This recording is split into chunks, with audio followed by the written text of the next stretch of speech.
Здраво на сите и добро дојдовте на мојот канал. Неодамна поставив на Facebook едно прашање и ве прашав кои се според вас 10 најдобри македонски романи. И имаше 30 на коментари, што не е многу, меѓутоа не е ни малку, се спомна повеќе романи. Она што го приметив е дека некои имиња, некои романи се повторуваа, се појавуваа во повеќе коментари. И фала ви за коментарите, ме поттикнавте да донесам една одлука, можеби импулсивно, можеби непромислено, меѓутоа да тргнам во потрага, моја потрага по моите омилени македонски романи, меѓутоа за да донесам, да направам една таква листа или да ги изберам моите омилени романи, сватив дека ќе треба да препрочитам и да прочитам, меѓутоа и да препрочитам многу македонски класици и општо романи кои што сум ги читал многу одамна. Значи да тргнам во потрага, која што можеби ќе трае година, две, не знам, потрага по големиот македонски роман. Тука малку се играм, затоа што постои во Америка една идеја на потрага по The Great American Novel, големиот американски роман, и кој е тој роман кој што на вистина го доловува американскиот дух и така натаму. И затоа си поиграв и реков јас ќе тргнам во потрага по големиот македонски роман, меѓутоа сватив дека од многу од тие романи кои што беа спомнати во коментарите, сватив дека сум ги читал многу одамна. Некои дури во средно училиште, тоа беше многу одамна. Не знам како Разбој или Пире или Крпен живот. Некои нив стварно сум заборавал за што се романите. Многу одамна сум ги читал. Некои ќе треба да ги прочитам за прв пат, некои да ги препрочитам и тргнувам полека. И првиот роман со кој што тргнав да го препрочитам после многу време е Црно семе од Ташко Георгиевски. Тоа е ова издание, тука го имам, од Матица. Го препрочитав овој роман, меѓутоа сакав да му пристапам на овој роман, онака баш да ги споделам моите впечатоци, книжевно можеби да видам кои му се добрите, кои му се силните, кои му се слабите страни. За Ташко Георгиевски и за Црно семе многу се има зборувано, се има пишувано. Значи јас немам што тука да додадам во таа книжевна критика за Црно семе.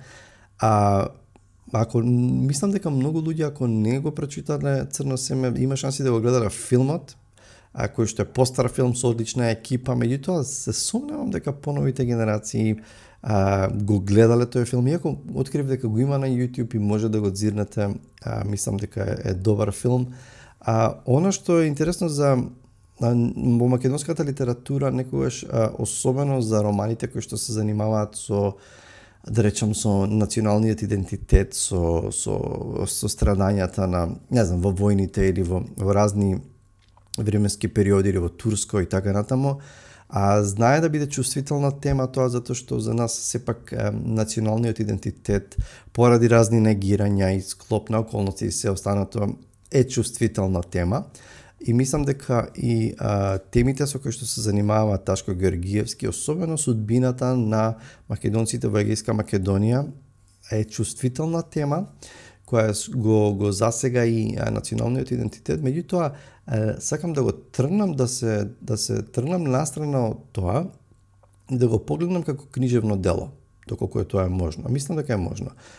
Без да очекувам, не знам, некаква порака или нешто да одбрани или да, не знам, да докаже Георгиевски во неговиот роман, и мислам дека тоа успешно го прави во смисла дека избегнува да ни проповеда или не држи лекции или да докажува нешто, туку низ приказна. Ако имал нешто да каже, тоа го кажува и тоа го прави, мислам, успешно. В таа смисла, како би го доживал овој роман, не знам, некој од, не знам, од сосема друга култура, од Иран негде, од Австралија, да го чита и како би го доживал на ниво на приказна, на нарација, на ништо повеќе од тоа. И сакав така да му пристапам на романот. Два-три збора за Ташко Георгиевски, живее помеѓу 1935 година, 2000 и 2012 година. Има повеќе романи, сценарија и така натаму. Меѓутоа, оно што е важно за Црно семе е што е прв роман од серија една на 6 романи.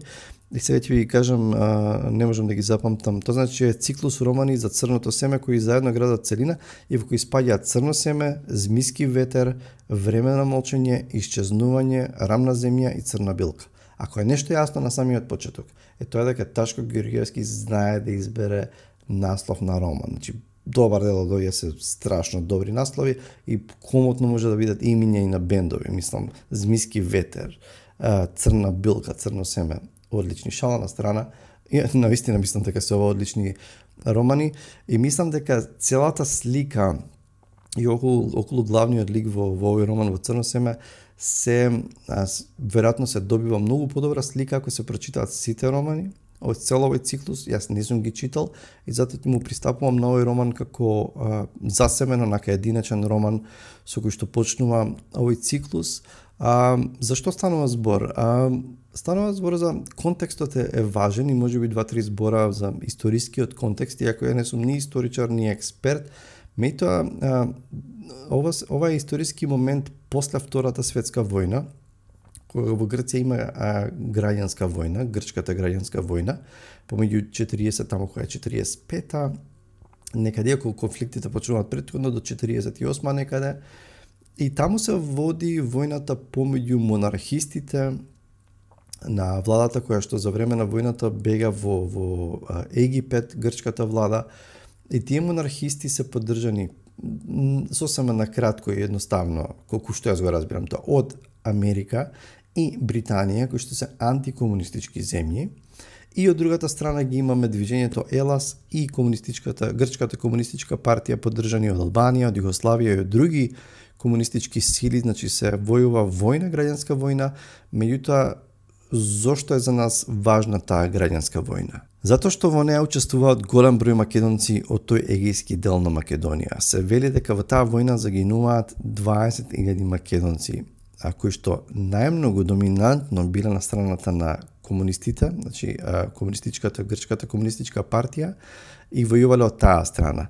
Сега, тука во овој роман подоцна всушност и како што војната се разгорува, 20.000 деца за да бидат заштитени, така пишува, значи каде што се разгорува војната во тој дел и тоа се децата бегалци всушност се одвоени од родителите, се пратени во Југославија, во други земји, па дури далеку до Узбекистан, до Ташкент завршуваат некои од нив. Значи тоа се трагични судбини, страдања и тука всушност гледаме дека романот почнува со неколку луѓе кои што се војници во таа монархистичка армија, меѓутоа се наречеме уапсени, се земени, и од нив се бара да се откажат од тоа што се комунисти. Меѓутоа, тоа не е одвоено. Всушност, тоа што се комунисти е еден дел од проблемот, меѓутоа друг дел од проблемот е што се и македонци.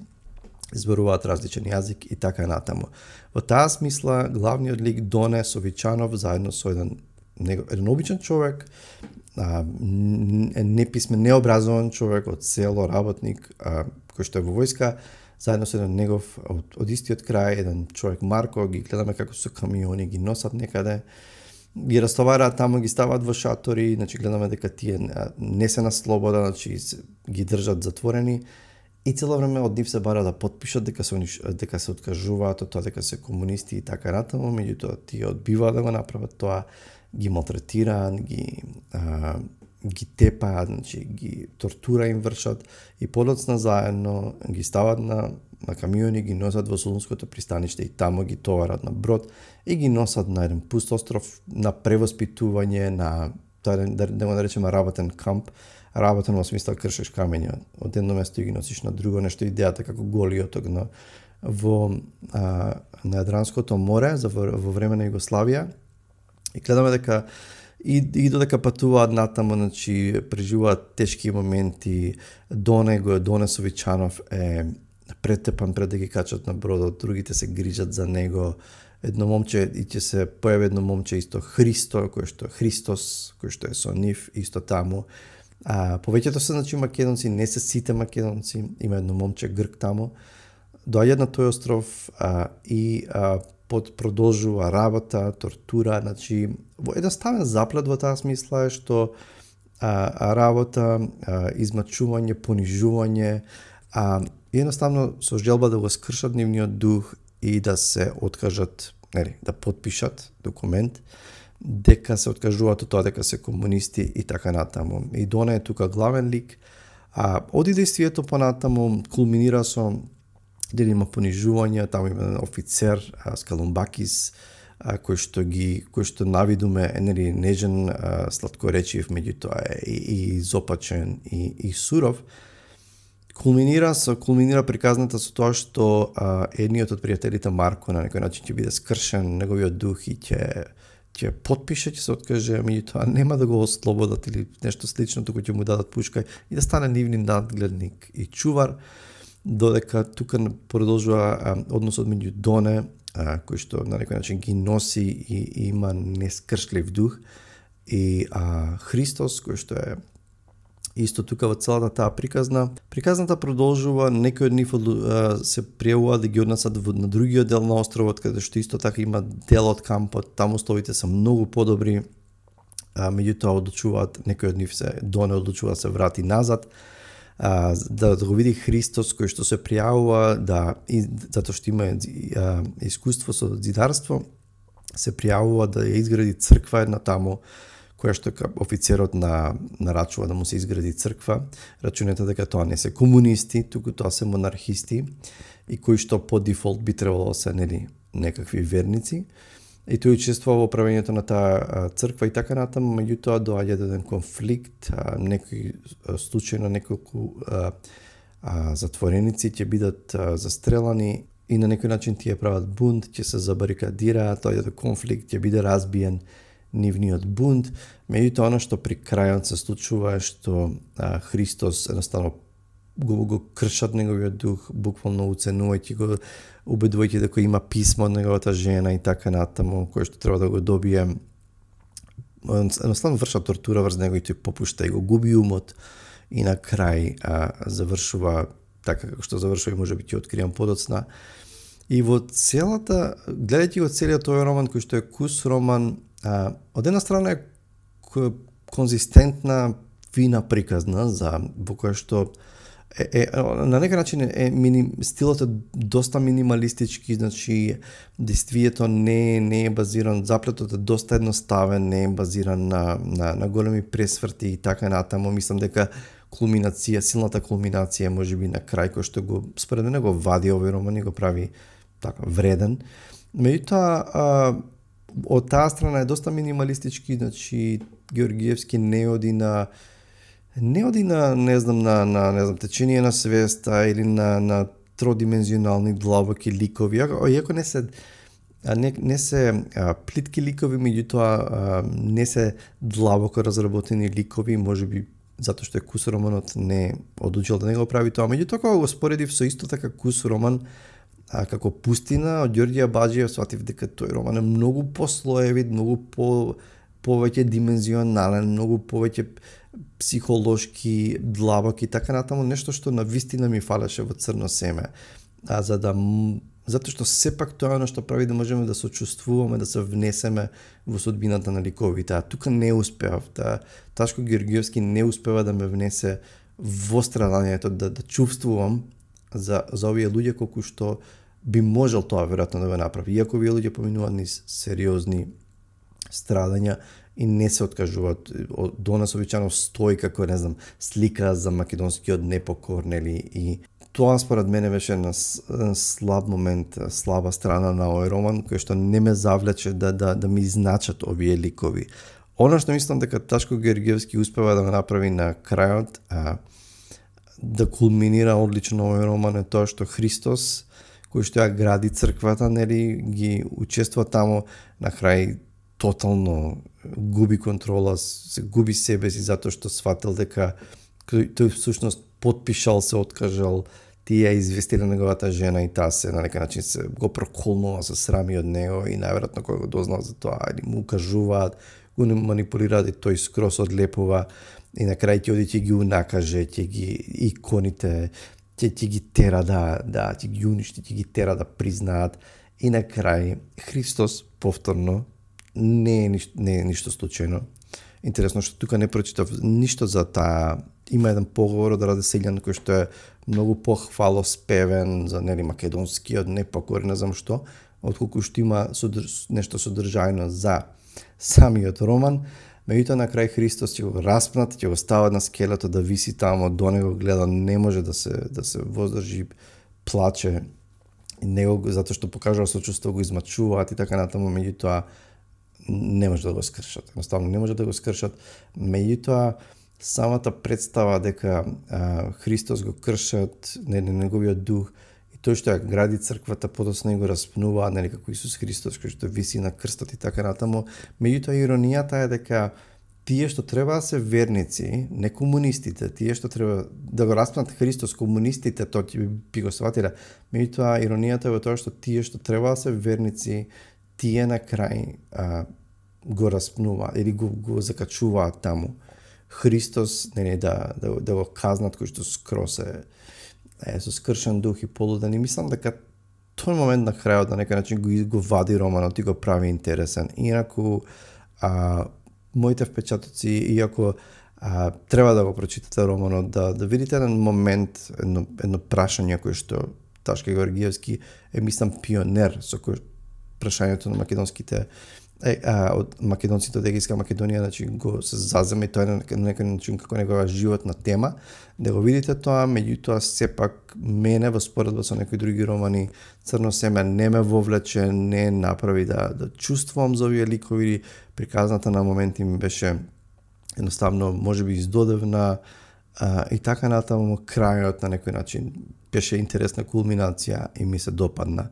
Така што, да не, мислам дека е доволно за Црно семе, тоа се моите впечатоци, препрочитување на книга што е сметана за класик, меѓутоа сакав да ја погледнам без македонското прашање, без да ја одвојам од национални чувства и други нешта, да ја погледам како книжевно дело, а како само книжевно дело не ме воодушеви. Како што да речеме ме воодушеви Пустина, за која што имам видео и можете да го погледнете, или како што скрос кога го препрочитав Големата вода, за која што ќе зборувам во наредното видео, скрос ме извади од, како се кажа, ме воодушеви.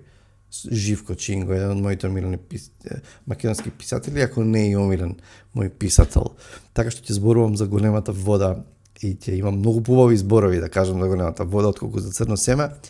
Како и да е, продолжува потрагата, нема да зборувам само за македонски романи, ќе има секакви видеа.